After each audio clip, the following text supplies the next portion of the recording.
Day one. What questions y'all have? Does it ever get old, day one? It's good to be back on the field with the guys, for sure. The minute you, as a head coach, get to put your phone in your locker and go outside and be a part of football again is a great opportunity. And we were tested today. It was nice and hot. Felt good out there. It was fun to see the guys run around.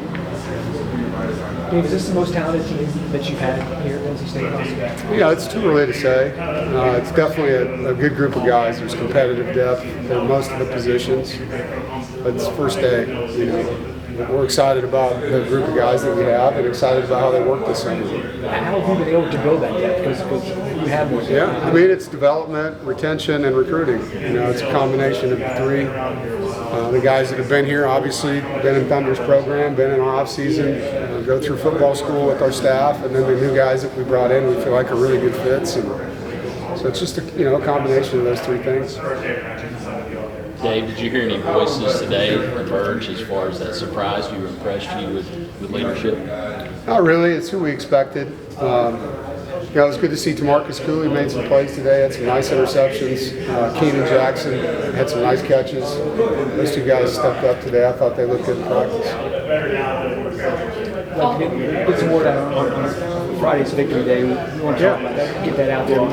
How big of an event is it? It's a neat event, and how proud of you? Yeah, I love Victory Day. Opportunity to do something in the community with a group of folks that we love and consider family. And so, chance for us to bring Gigi's Playhouse and their group in here and make them a part of our roster for a day, and have a lot of fun with them. Our guys love it as much as the people coming in here to be a part of it. Coach, you need a return on the investment you make in the community in the years you've been here since you started? I feel a return. Obviously the community is the one you hope that feels the investment. But just, walking into the dining room here in a second and seeing Sam and Anna working in there, it brings a smile to my face. The number of parents and emails and things that come in, not just about, Victory Day, but about One Pack Empowered program that Sarah and I have started on campus. And there's a lot of good things, happening in Raleigh right now to help a lot of people that in the past maybe not had that same kind of opportunity. And with One Pack, just how has that helped you in terms of roster routine? With our collective? Yes. Yeah, those guys do a great job. It's been an evolution, and a lot of people have been a part of it as it's changed over the years, and the guys running it, along with Doug Phillis, a consultant that we've hired. But the guys do a great job. They do it the right way. They work with our compliance and do it by the book, and they work really hard. Our donors have stepped up and are continuing to be asked to step up. But it's a big part of college football, as you know, and really proud of our collective and how they've worked with us. Dave, I didn't get the chance to ask you this in Charlotte, but the commissioner was talking about the success initiative with the ACC, the fact that more money could come from wins. Right. And you've talked in the past about the revenue question. You got to worry about what your job is, but if other schools are making $10 million more a year in resources, as facilities, all kinds of things, it matters. How vital do you think something like that is, the ability to enhance your bottom line that way through the postseason success? Yeah, I think it's huge. It's a great opportunity for the teams that succeed and put the product on the field. That's what it's about, is earning who you are on the grass. Every opportunity you get to improve your program and status and in ranking.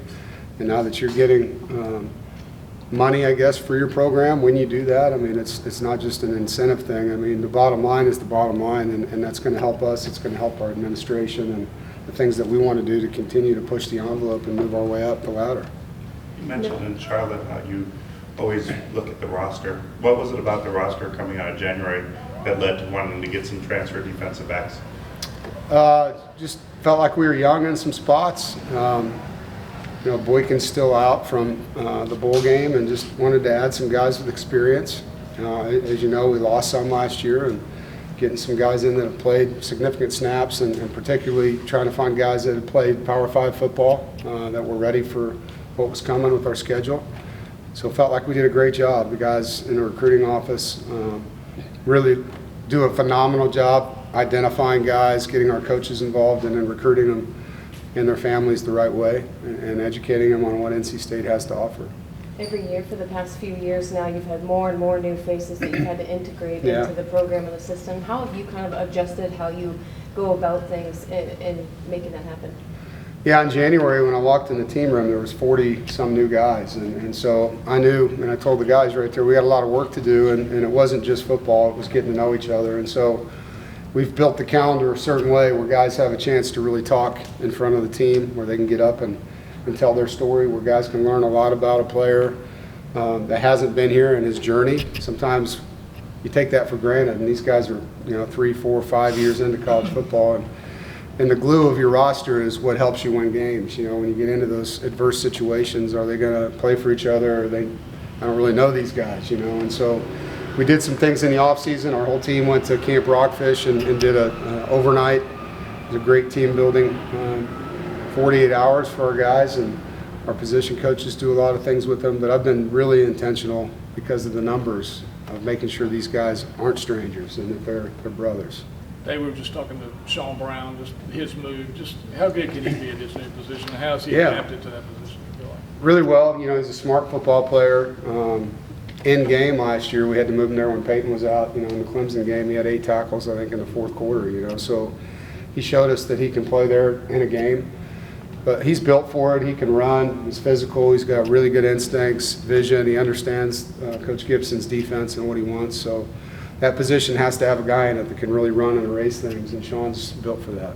Coach, what are you looking for in these first few days of fall camp? Pads aren't on, so it's not like it's full speed ahead, but from the guys, what are you hoping stands out? Well, you want to see clean, penalties, things like that, pre-snap penalties. You want to see them play clean football. We're looking at fundamentals. You are still throwing and catching. You're still fitting guys up as blockers, and the alignments of the formations, the timing of the plays, the communication, the disguise on defense, the pursuit, all the things that we can do. That's what we're looking for. Any battles or competitions at positions you're looking forward to seeing here over the next 2 weeks? Yeah, on the offensive line, there's some competition there. Looking forward to seeing that at the guard positions and at position, left guard in particular. There's some really talented young receivers, and just want to see how they come along and what they can do to help, in some spots. On defense, obviously, we brought in some older DBs, and there's a competition there. And so, every day these guys have an opportunity to film as your resume, and go out and show what you are. You touched on your wide receivers. I mean, can that group stack up with anybody? We'll see. Yeah, it's definitely a talented group. There's size and speed. There's guys that can really catch the football and run, and our testing numbers were good in the receiver position. We had a lot of guys that showed up and ran well, so we're excited about what's there. But, we haven't played football with these guys yet. We're just out there in helmets. Coach, now that you're able to have unlimited on-the-field staffers, have y'all hired anyone new or adjusted titles for anybody? No, we haven't. No. We've got what we got, I guess you would say, and the guys are all working hard and have their roles, and they're doing a good job. How does that help in coaching development with younger staff members able to get on the field and get their hands on with the players? It helps a lot. I think in this profession, you never know when you're going to lose people, and being able to train, not just on the field coaches, but in the recruiting office, train young guys, and when you have people leave, someone there that's ready to step in, that knows how to do things, knows how we do things, understands what the program and the culture is all about. But I always look at trying to elevate first, within the program, and so having that lineage of people helps. There's a lot of talk about walk-ons and 105 number, and then you see somebody like Matthew McCabe. What is inspirational about his story and where he's come from? Yeah, I'm really proud of Matt. Matt's worked really hard. He does everything we ask him to do. He plays really hard. He trains really hard. He handles himself well in the community, in the classroom. And it's a great story, And to me, it's a travesty that walk-ons may not be a part of college football. I don't know if that's finalized or where that's all going. We're still just getting used to the same thing you guys saw, that it's 105, and what does that mean, and how is that funded, everything. There's a million questions, so I don't want to stand here and tell you they're gone when something may change, but you guys know how important that program's been to me in building this program, the walk-on program that we've had, and the players that have been in it, from Thayer Thomas, all the way up the ladder. Thayer's playing in the NFL, and other schools I've coached at, you had guys that were all-conference, all-Americans. So, I hate seeing any opportunity taken away from student-athletes, and walk-ons willingly join football teams. They're not forced onto football teams. And, You talk about player safety, reducing the size of your roster is a concern for coaches. You know, we worry about that. And it will change how we practice. You know, when rosters get smaller, we're going to have to change the reps. One more, guys. How's your quarterback and Grayson Mcall look, and what are you looking for out of him? Yeah, we're very, very grateful that he's here. One, excited for him, impressed by him. He understands the game. He's a quick learner. He's a really good teammate.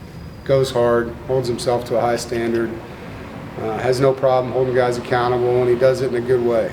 You know, he's demanding but not demeaning with people. He's got great touch on the football, his game management skills, his clock management, I mean, everything. He's a vet, you know, and he's a great fit in our program. Thank you, guys. Thanks, Coach. Thank you. Thanks, Coach.